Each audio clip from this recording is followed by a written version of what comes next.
সরকারের এই সিদ্ধান্তে খুশির হাওয়া দীঘায়। সরকারের একটি সিদ্ধান্তে খুশির হাওয়া পূর্ব মেদিনীপুর জেলার দীঘা সহ উপকূলবর্তী এলাকায়। পূর্ব মেদিনীপুর জেলার ভৌগোলিক দিকের কারণে এই জেলায় বহুল পরিমাণে মাছ আরোহণ করা হয় নদী ও সমুদ্র থেকে। পূর্ব মেদিনীপুর জেলা বঙ্গোপসাগরের কোলে হওয়ায় প্রচুর পরিমাণে সামুদ্রিক মাছ আরোহণ করা হয়। এর পাশাপাশি এই জেলার বিভিন্ন নদ নদী শিরা উপশিরার মতো বয়ে গিয়েছে। প্রায় 65 কিলোমিটার বিস্তৃত দীর্ঘ উপকূল মাছ আরোহণ উপযোগী ক্ষেত্র। তাই উপকূলবর্তী অঞ্চলের মানুষজনের জীবিকা নির্বাহের অন্যতম উপায় সমুদ্র বা নদীতে মাছ ধরা। ফলে উপকূলবর্তী অঞ্চলে মৎস্যজীবীদের বসবাস। দীঘা সহ জেলার অন্যান্য উপকূলবর্তী অঞ্চলে সরকারের একটি সিদ্ধান্তে খুশির হাওয়া।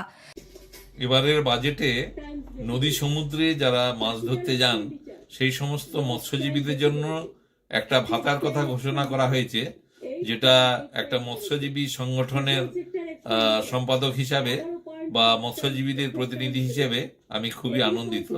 কেননা আমাদের যে সমস্ত মৎস্যজীবী ভাইয়েরা নদী সমুদ্রে মাছ ধরতে যান, 2 মাস ব্যান পিরিয়ড থাকে। ওই 2 মাস ব্যান পিরিয়ডে তারা প্রতি মাসে 5,000 টাকা করে পাবেন। রাজ্যের পাশাপাশি পূর্ব ভারতের সর্ববৃহৎ সামুদ্রিক মৎস্য নিলাম কেন্দ্র পূর্ব মেদিনীপুর জেলার দীঘা। সারা বছরই দীঘা থেকে লক্ষ লক্ষ টন মাছ ভারতবর্ষের বিভিন্ন বাজারের পাশাপাশি বাংলাদেশ সহ অন্যান্য দেশে রপ্তানি হয়। দীঘা বা সমুদ্রে মাছ আরোহণের জন্য বছরে 10 মাস সময় পায় মৎস্যজীবীরা, কিন্তু 2 মাস তাদের সমুদ্র বা নদীতে মাছ শিকারে নিষেধাজ্ঞা রয়েছে। ফলে ব্যান পিরিয়ডে সংসার চালাতে হিমশিম খেতে হয় মৎস্যজীবীদের। তবে এবার আর ব্যান পিরিয়ডে কিভাবে সংসার চলবে সেই চিন্তা মৎস্যজীবীদের। রাজ্য সরকারের একটি সিদ্ধান্তে মৎস্যজীবীদের পরিবারে খুশির ঢেউ উঠল। ব্যান পিরিয়ডে সমুদ্র সাথী প্রকল্পের মাধ্যমে মৎস্যজীবীরা 2 মাস 5,000 টাকা করে পাবে। মাছের উৎপাদন ঠিকঠাক বজায় রাখতে কেন্দ্র ও রাজ্য সরকার একাধিক প্রকল্প গ্রহণ করেছে মৎস্যজীবীদের জন্য। মৎস্যজীবীদের পাশে দাঁড়াতে সচেষ্ট কেন্দ্র ও রাজ্য। কিন্তু মৎস্যজীবীদের দীর্ঘদিনের দাবি ছিল ব্যান পিরিয়ডে সরকারি অর্থ সাহায্যের। এই নিয়ে দীর্ঘদিন মৎস্যজীবীরা প্রতিবাদ ও আন্দোলন চালিয়েছে। অবশেষে সেই আন্দোলন সফল হলো। রাজ্য বাজেটে ঘোষণা হলো ব্যান পিরিয়ডের সময় 2 মাস 5,000 টাকা করে পাবে মৎস্যজীবীরা। এপ্রিলের মাঝামাঝি থেকে জুনের মাঝামাঝি এই সময়টায় সমুদ্রে মাছ ধরার ক্ষেত্রে নিষেধাজ্ঞা রয়েছে, কারণ এই সময়টাকে মাছের ঋতুচক্রের সময় হিসাবে ধরা হয়।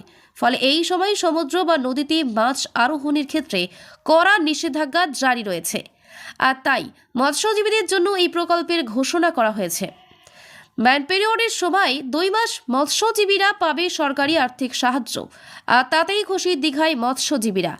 দীঘা মোহনা ফিশারম্যান অ্যান্ড ফিশ ট্রেডার্স অ্যাসোসিয়েশনের সম্পাদক শ্যামসুন্দর দাস জানিয়েছেন, ব্যান পিরিয়ডে এর সময় সরকারি এই অর্থ সাহায্য মৎস্যজীবী পরিবারদের কাজে লাগবে। বাজেটে এই ঘোষণা মৎস্যজীবী মহলে খুশির ঢেউ উঠেছে। প্রসঙ্গত 8ই ফেব্রুয়ারি ঘোষণা হয়েছে রাজ্য বাজেট। আর সেই বাজেটেই মৎস্যজীবীদের পাশে দাঁড়াতে ব্যান পিরিয়ডে আর্থিক সাহায্যের কথা জানিয়েছেন রাজ্য সরকার। এর ফলে শুধু পূর্ব মেদিনীপুর জেলার মৎস্যজীবী মহলে খুশির ঢেউ উঠেছে। পূর্ব মেদিনীপুর জেলার দীঘা থেকে সৈকত শ্রী এর রিপোর্ট, লোকাল 18 বাংলা।